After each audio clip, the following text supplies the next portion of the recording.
My name is Jenna. I'm 27 years old.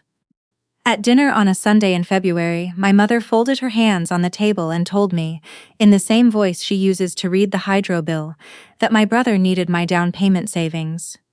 Liam had just moved out of the house he'd shared with Steph. He needed first and last on a new apartment. He needed a lawyer. He needed help, and I was the one who was good at saving, so it only made sense. My father nodded. He was still holding his fork. I said, "Okay." I got up. I rinsed my plate. I set it in the rack. My mother watched me from the table, with an expression I couldn't quite name right then. She didn't know the account had been empty for 11 days. 10 minutes later, Liam called my cell from the driveway. He'd checked the joint account from my mother's phone. The balance was 0. I let it ring 4 times. Then I picked up. "I don't know what she told you," I said, "but I think you should come inside. There are people who will tell you what I did was cold, that I laid a trap. I've thought about that for 6 months, and I keep arriving at the same answer. I didn't set anything. I just stopped leaving money somewhere people had already proven they'd take it. If any part of that already makes sense to you, stay with me. I want you to hear the whole thing, before you decide what kind of person I am. Let me go back 4 years, to the spring I turned 23, and to the afternoon my mother co-signed a document at a TD branch, without once looking up from her phone. We live in Peterborough, Ontario, a 2-story semi-detached, on a street of identical 2-story semi-detacheds, the kind where the courts have names like Birchwood and Elmwood, and there's never an actual elm or birch in sight. Growing up, it was my parents, my brother Liam, and me. Liam is 6 years older. He got the Civic at 19, a blue one my father bought from a guy at the warehouse. And he dropped out of college twice, George Brown first, then Fleming. And both times my parents said he was still finding his footing, which in our house was always presented as a kind of honesty rather than a failure. I didn't get called that. I got called reliable. I know exactly when it started. My uncle's retirement party. I was 11. I sat quietly at the kids' table for 3 hours and didn't complain once, and afterward, my mother told 2 different people that I was such a mature young lady. She has been billing me for it ever since. Here's how it worked in our house, and I want to be precise, because none of it sounds like much when you just describe it. Liam needs a bit of help right now. You've always been so good at managing.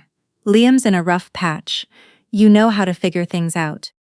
It sounds like a compliment every single time, right up until you notice it only ever comes up in the 2 seconds before somebody asks you for something. There's a specific one I go back to. I was 21. I needed $180 for a pharmacology textbook for a module I was finishing at Fleming College. I asked at dinner, and my mother said it had been a tough month. 3 days later, she paid the balance on Liam's credit card, which was $340. Nobody mentioned a tough month. I'm not telling you that because it was the worst thing. I'm telling you because it was a Wednesday, and there were about 300 Wednesdays like that one, and no single one of them is worth a scene on its own. That's how it gets done. In April of 2021, I turned 23 and got hired full-time at Lakefield Pharmacy out on the county road. I'd been part-time there since my co-op placement year, and when they offered me a permanent position, it came with benefits and a regular direct deposit. I was still living at home. I was saving. My mother said I should put my money somewhere safe. Joint savings at TD, she said. Practical, easy. She came with me on a Saturday morning and we both signed the card. She went through the Tim Hortons drive-thru on the way home and bought me a large coffee, which I mention because I still think about it sometimes. The account number ended in 4417. Both names printed across the top of every statement. Jennifer A. Kowalski and Margaret L. Kowalski. Every statement mailed to the house where my mother brought in the mail. Nobody in my family thought about that piece of paper again for 2.5 years. I did. That same week, my mother said the phrase, "Family supports family," 4 times. I started noticing she only ever said it in the few seconds before something was about to be asked of me. Lakefield Pharmacy is 12 minutes from our house. The owner is a man named Vic Andreo who has been filling prescriptions in that building since 1991. He hired me because I showed up to the interview 8 minutes early and brought a printed copy of my resume even though I'd already emailed one. "You don't have to be clever," he told me once. "You just have to show up." He meant it as the highest compliment I'd ever receive in that job, and I took it that way. The work is standing.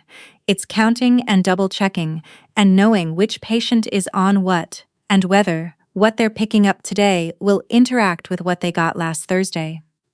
It's a lot of responsibility for not a lot of money, and I liked it. My first paycheck was April 30th, 2021. Net, 247 after deductions. I deposited it and kept the stub. I kept all of them in a shoebox in my closet on the top shelf behind my winter scarves. Not because I was building a case. I kept them because I liked watching the stack grow. 3 rubber bands by the second year. People act like saving money is some kind of skill. It isn't. It's that I didn't spend it. No rent, no car payment, packed a lunch every day.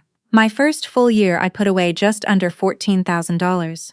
Second year, closer to $16,000 with the overtime. Third year, about $15,000, and then a larger lump in September when my grandmother's estate was settled. My maternal grandmother, June Pelletier, passed away in March of 2023.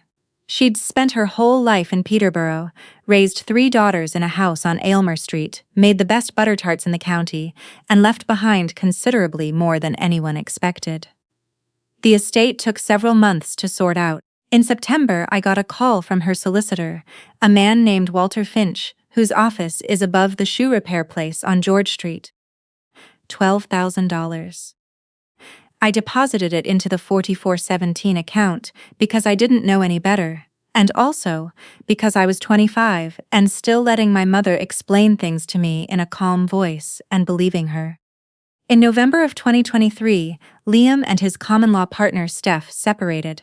They'd been together 7 years. He moved back home. He slept in his old room for 3 weeks, came to dinner every night, and was quiet in a way I hadn't seen from him before. I felt for him. I want to say that plainly, because it matters to the rest of this. In January of 2024, I opened my banking app to check my balance before an RRSP contribution deadline. The number was lower than I expected, not by a little. I sat down on my bedroom floor. I scrolled back 90 days. Then I drove to the TD branch on Water Street and asked for 3 years of statements. The teller confirmed I was on the account. The fee for printing was $8. I paid it and sat in the parking lot for 25 minutes without starting the car. Beginning in October of 2022, $250 had left my savings and gone into my mother's checking account every single month. Same amount, same week, every month. 26 transfers, $6,500. I went through the pages with a green highlighter. The highlighter ran dry at transfer 21. The last 5 are marked in a paler shade. I still have those pages. Then I found something else. October 2023, the month after my grandmother's estate came through. $800 moved out in a single transfer. The memo field was blank. I sat in that parking lot and thought about the one time I'd asked about the transfers, back in the spring of 2023. I'd noticed an amount that seemed off and I'd brought it up in the kitchen. My mother was unloading the dishwasher. "Your share of the bills," she said, without turning around. "Hydro, food. That's what it costs to live somewhere." I was 24. I believed her for almost a year. I pulled up my actual bills. My phone plan, $55 a month, paid directly from my own checking since I'd set it up. My share of the internet, $30 a month, transferred to my father every single time he asked for it. That's $85 a month I was already paying, separately, with my name and account number on every transaction. $250 a month to cover bills I was already paying myself. I folded the statements into the shoebox with the pay stubs. I didn't tell anyone. Not Vic, not my friend Kiko, who I've known since grade 8. I didn't tell Liam, who was sitting in our kitchen every morning, asking me to pass the milk. I put one note in my phone calendar, February 14th, credit union. I turned 27 on the 10th of February. My mother bought a cake from the grocery store with a discount sticker still on the box. Liam gave me a card with a 20 in it and said he'd do something better when things stabilized. My father ruffled my hair and said, 27. Don't let it go to your head. Nobody at that table was thinking about what 27 means on a banking form. I'd been thinking about it since January. On February 14th, a Friday, I drove to Peterborough Community Credit Union on Lansdowne Street. The woman at the membership desk was named Barb, reading glasses on a lanyard, a small bowl of wrapped candies on the corner of her desk that no one appeared to be eating. She opened a TFSA and a checking account for me. Both accounts, my name only. It took about 15 minutes. Then she turned a signature form around on the desk and asked me the question I've thought about more than any other sentence from that winter. Anyone else to be added as a joint holder? No, I said. She looked up briefly. Good. Then it's entirely yours. Then she did something nobody at TD had done in 2.5 years, which is that she explained what I'd signed. She said that on a joint account, both account holders own all of the funds, not half each. All of it. Either person can withdraw the entire balance at any time without notifying the other, because that's what the second signature legally authorizes. A lot of parents don't fully understand that when they set these up, she said. And some understand it just fine. She wasn't looking at me when she said the second part. She was squaring up the forms. I've thought about that sentence more than she'll ever know. I told her how much I wanted to transfer. She did something careful with her expression, not unkind, and said the amount was above the online limit, so she'd initiate it from her desk. 2 small test deposits would verify the link, then a 10-business-day hold before the funds released. Earliest possible release, February 28th. That works, I said. The test deposits came through on the 18th, 17 cents and 42 cents. I confirmed them and Barb set the release for the 28th, the earliest the system allowed. I want to be clear about why I picked the earliest date, because the reason is genuinely unremarkable. I had found a pre-construction condo registration I wanted to pursue, and I needed the funds confirmed before I could submit. That was it. That was the entire reason. I drove home, put the credit union folder in the shoebox, ate dinner with my family, and listened to Liam talk about a job interview he had coming up in Cobourg. On February 25th, I came home to find a printed first and last rent agreement sitting open on the kitchen counter, a 1-bedroom in the East End, monthly rent $1,850, total due on signing, first month, last month, admin fee, $5,750. My mother came in while I was reading it. He found a nice place, she said, close to the bus route. I asked whose name was on the lease. His, she said. Of course. I said that was good. She gave me a look I couldn't read. I went upstairs. The 8 days that followed were strange in a way I can name now better than I could then. My mother cooked elaborate meals. My father turned the television down when I walked in rather than up. Liam came by 3 times in 1 week, which he never did when he had his own place, and every time he and my mother ended up in the kitchen, with the hall door pushed most of the way shut. On the Thursday, my mother brought me a coffee without being asked, and said she thought I'd make an excellent pharmacist one day, that I'd always been so good with details. She had never once said that in 26 years. When the people in your family go gentle on you without warning, pay attention. I didn't know that as a rule then the way I know it now. On Friday evening, I stood at the top of the stairs for about 30 seconds and heard my mother's voice from the kitchen, clear as anything. She won't make it difficult. She's too practical for that. I went back to my room, opened my banking app, looked at the credit union balance. Then I closed it and finished the crossword I'd been working on because there was nothing else I could do with what I had just heard. Sunday, March 2nd. Family dinner. The roast went into the oven earlier than usual. There were pull-apart dinner rolls on the table, the kind my mother only buys at Christmas and Thanksgiving. Butter already softened, which meant she'd taken it out of the fridge hours ago. The good placemats. Liam was already sitting down when I came into the kitchen. He didn't have his jacket on, which meant he'd been there a while. I asked if everything was all right. My father said work had been fine. My mother asked about something from the pharmacy. It was so ordinary that if I hadn't had the February 28th notification sitting in my phone calendar, I might have believed it. Then Liam set his fork down. He looked at my mother first, just a quick glance, the kind people share when they've rehearsed something. And then he looked at me.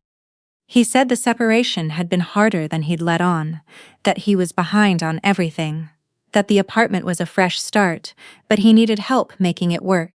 He said he hated asking, but that family looks after family, and that I had always been better with money than him, and the arrangement would only be temporary. My mother reached for the bread. "You've always been so good at rebuilding," she said. "You can save again." My father folded his napkin. "You're the practical one, Jen. You always land on your feet." He'd said versions of that to me my whole life. I used to think it meant he believed in me. Sitting there with a dinner roll in my hand, I finally heard what it actually was. It wasn't a compliment about me, it was an excuse for him. If I'm the one who always lands on my feet, he never has to do anything about it. "What about my deposit?" I said. "The condo registration." "You can save again," my mother said. "That's never been the hard part for you." I waited. I've been in that kitchen my whole life, and I know how long to wait. Then I said, "Okay." Liam exhaled slowly. I stood up, walked around the table, and hugged him. I want to explain that because plenty of people wouldn't have.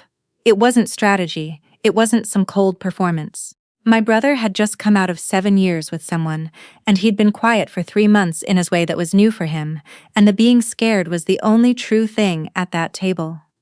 So I put my arms around him and I said, "I'm glad you're going to be okay. I mean that." When I stepped back, my mother was watching me with an expression I still don't have a word for. She looked almost deflated. It took me about 3 weeks to understand how a person could be let down by someone agreeing with them. I cleared my plate, I rinsed it, I went upstairs. I counted the stairs because I always count the stairs. I've counted them since I was small, the way some people tap a door frame. I had 8 minutes. At 8:47 p.m., my phone lit up. "Transfer complete, TFSSA available balance." I opened the app anyway because a notification doesn't tell you everything. February 28th. Peterborough Com CU. External transfer confirmed, $44 to $200 released. Available balance, 0. I set the phone face down on my nightstand. I didn't feel triumphant. I want to be honest about that because this is the part people assume must have felt good. What I felt was a particular quiet, like when you turn off a loud engine and can hear the building again. I didn't text anyone. I didn't take a screenshot. I did the arithmetic on how long it would take someone downstairs to open their banking app. I had 8 minutes. I spent them taking off my boots. Here's what happened downstairs, which I pieced together from Liam later. At around 8:55, my mother handed him her phone to show him photos of the apartment. He went to the banking app to check the $44.17 balance before transferring the funds. He saw a 0. Then he saw a line in the transaction history. February 28th, PTBO Com CU. Jennifer A. Kowalski. He said my name. My mother looked. She said my name too, louder. I was already on the stairs. We stood in the kitchen for 3 hours. Nobody raised their voice. I want you to understand what that actually sounds like, because if you're imagining a scream smash, you're picturing the wrong family. 3 hours of very measured tones and the overhead light on and the roasting pan still in the sink. My mother tried 3 things in order. First, the legal argument. That account has my name on it. So does mine, I said. Mine's listed first. I had confirmed this with Barb. A joint account holder can withdraw the full balance without the other account holder's permission or notice, because that's what joint authorization means. My mother had demonstrated this 30 times over 30 months. On February 28th, I did it once. There's no legal issue here and there, never was. I could see her arriving at that conclusion, the look of someone finding out the pharmacy is already closed. Then she tried the family argument. That Liam had nothing, that I had everything, that a good daughter doesn't count, that she had raised me to be better than someone who measures. I let most of it go past me. You don't have to answer every untrue thing a person says out loud. You pick one thing and you hold on to it. Did you ask me? I said once. Did anyone at this table ask me? The microwave clock rolled over to midnight while she was still talking. My father went to bed before it was over. He put his glass in the sink, rested one hand briefly on the back of my mother's chair, and left the room. That was his answer, the only one he gave. The next morning, a Monday, I came downstairs with a shoebox and laid everything on the kitchen table before anyone else was up. 31 pay stubs. Bank statements with 26 transfers highlighted in green, the last 5 in a paler shade where the highlighter gave out. Both of my actual phone and internet bills, my name and account number printed clearly on each one. My mother came down first and stopped in the doorway. Liam came down about 15 minutes later in yesterday's clothes. He sat when I asked him to. He picked up the nearest pay stub, which happened to be the first one chronologically. April 30th, 2021. Net, 1,247 sirs. He read it for longer than it takes to read 8 words and a number. Then he put his finger on the date.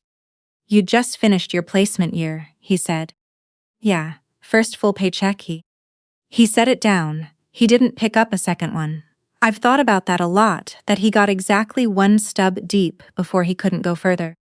Who told you the account was theirs to use? I asked. He looked at our mother. She said the savings were family savings.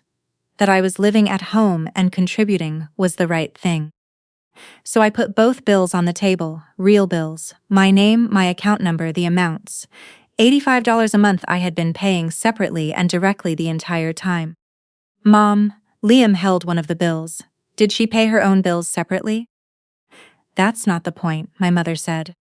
It's a yes or no, Liam said. He said it quietly. That's not the point, she said again. I counted. She said it 3 times in 10 minutes. I've become a person who counts. I would rather not be. My mother is the one who made me into one. Here is the part I have to be honest about. I could have closed the shoebox. I could have let Liam keep the version of things he'd been given and moved on. Nobody was making me put 31 pay stubs on a kitchen table before 7 a.m. I opened it anyway. Not out of revenge. I was done being the only person in that house who knew what the house had cost me. I'm not trying to hurt you, I told him. I'm just done being the only one who knows. He was quiet for a long time. Then he said, in 2023, did Grandma June leave you money? Yes, I said. He didn't say anything else right away. Then, did she leave me anything? I didn't know. I said so. I told him I thought he should find out. 3 days later, Liam drove to Walter Finch's office on George Street. I went with him.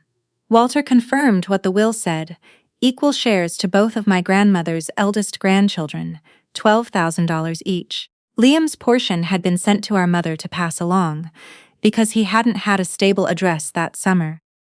She'd told him she'd hand it to him directly. We drove back and asked her about it.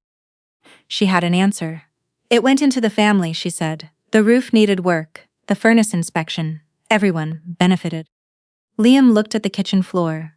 Then he said, very quietly, that in the summer of 2024, she had told him our grandmother had only thought of me, that I'd been the one who received a gift, and he hadn't. He said he'd spent more than a year being quietly angry at me for something that had never happened the way he'd been told it had. I want you to sit with that for a second, because I had to.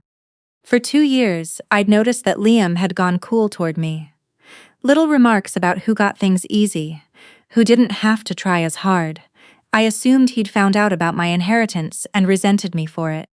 I spent 2 years resenting him back for resenting me, and I never once asked him directly. Because we are not a family that asks things directly. He thought I'd been handed something he hadn't. He hadn't been handed anything at all. My mother hadn't just taken the money. She'd put a version of events between us that kept us from comparing notes for 2 years. 3 weeks later, my mother's sister Cheryl hosted a birthday dinner at her house in Norwood, 40 minutes east. Extended family. A casserole, a sheet cake, the good china. Walter Finch had put his confirmation in writing. 2 bequests, same amount, same date. My grandmother's signature, my mother's signature acknowledging receipt for forwarding. At that table, with 7 relatives around it, my mother started talking about how Liam was getting back on his feet, and how hard the year had been, and how family takes care of family. Liam set down his fork. He said that in 2023, Grandma June had left him $12,000. He said he'd found out 3 weeks ago he'd never received it. He said it without volume, he just said it. The table went quiet long enough that my aunt's cat jumped off the windowsill, and the sound of it was loud. My mother said it had gone into the household. Everyone had benefited. She used her most reasonable voice, the one she uses when she's reading a hydro bill out loud. Cheryl asked carefully why Liam hadn't been told. My mother did not answer that.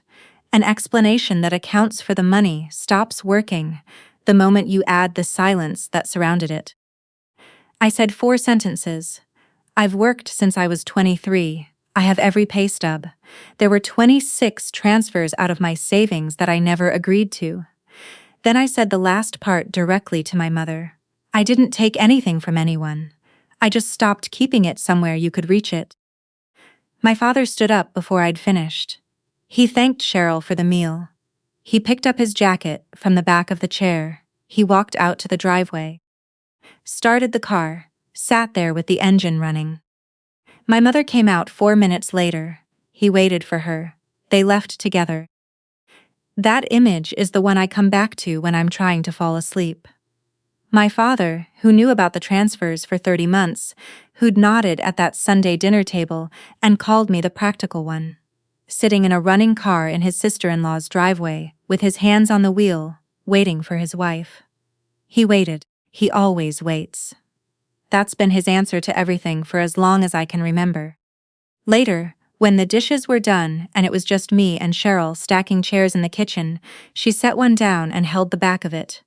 I should have handled the inheritance directly myself, she said. I've known something was off since 2023. I told her it wasn't her fault. It's a little bit my fault, she said. That's allowed. I moved out the last weekend in March, 14 boxes. Liam helped me carry them, and for most of it we didn't say anything except which end to take. At my car, with a box balanced on the tailgate, he said the most honest thing anyone said to me in all of this. I've been angry at you for 2 years, he said. I thought she'd given you something she'd decided you deserved more. I know, I said. He went to get the next box. My mother stopped me in the hallway on the last trip. She had a piece of paper in her hand, a printed spreadsheet, columns and rows, monthly figures, penciled notes in the margins. She'd had it on the fridge under a magnet for 2 weeks. I'd assumed it was a grocery list. She said that, with my savings intact and a mortgage pre-approval, she'd run the numbers. She said the commute from the house was 12 minutes. She said Liam was close by. She said I could sleep in my own bed. Then she lost her grip on it, just for a moment, the only moment in 27 years, and said, "You were never supposed to be the one who left." She hasn't taken that back. Not that night. Not since. And I've stopped waiting for it, because I finally understand something. She doesn't experience it as a statement that needs revising. She thinks it's just true. That was when I finally understood what the whole thing had actually been about. Not the money. The money was the method. She needed me in that house, working, saving, being reliable, being the one who could handle it so that nobody else had to. My brother's crisis was real, but it was also convenient. It was the one argument she believed I'd never win. My brother's situation was the language. The door was always what she was guarding. I picked up the last box. "Mom," I said, "you didn't need the savings, you needed me to stay. You just needed someone to pay for it." The screen door bounced off the frame behind me. That's the last sound I have of that house. If you've ever been called the reliable one right before someone took something from you, I'd like to know how you handled it. Leave it in the comments. There's someone reading this tonight who needs to know they're not the only one. Some things didn't come back. The $6,500 is gone. The $800 is gone. 26 months of double billing is gone. There's no mechanism that reverses transfers from 2022. I left it all with them. People kept asking whether I was going to pursue it legally. I kept saying no. I finally found a way to explain why. Asking for it back means we're still in a negotiation. I don't want to negotiate, that's not forgiveness. It's a closed file with the lock on my side. There's no courtroom in this story, and there was never going to be one. What there is instead, my mother still works her shifts at the restaurant on Park Street. My father still runs his route. They are fine in the way she always told me I'd be fine. Liam and Steph are not reconciling, but he sounds better on the phone than he has in years. He has a key to his own apartment and nobody else has a copy. He paid his own first and last. The pre-construction condo I'd registered for paused its financing in April, which is Ontario Housing in 2024. Take it or leave it. I moved into a one-bedroom rental on Hunter Street instead. $1,650 a month, which is not nothing. My TFSA is untouched. I'll find another listing. Last month I sat at my kitchen table on Hunter Street and paid $500 to confirm my name on a new registration list. A two-bedroom development going up near the university. It took 90 seconds, one form, one confirmation email. They spent an entire Sunday dinner with the good rolls and the softened butter to try to take it from me. 90 seconds to put it back. I keep one pay stub in my wallet behind my health card. Lakefield Pharmacy, April 30th, 2021. Net, $1,247. The paper is soft at the folds now and the ink has gone gray at the edges. I keep it because it's the first thing anyone ever paid me for showing up, and because it's the only proof I need that nothing in that house was ever a gift.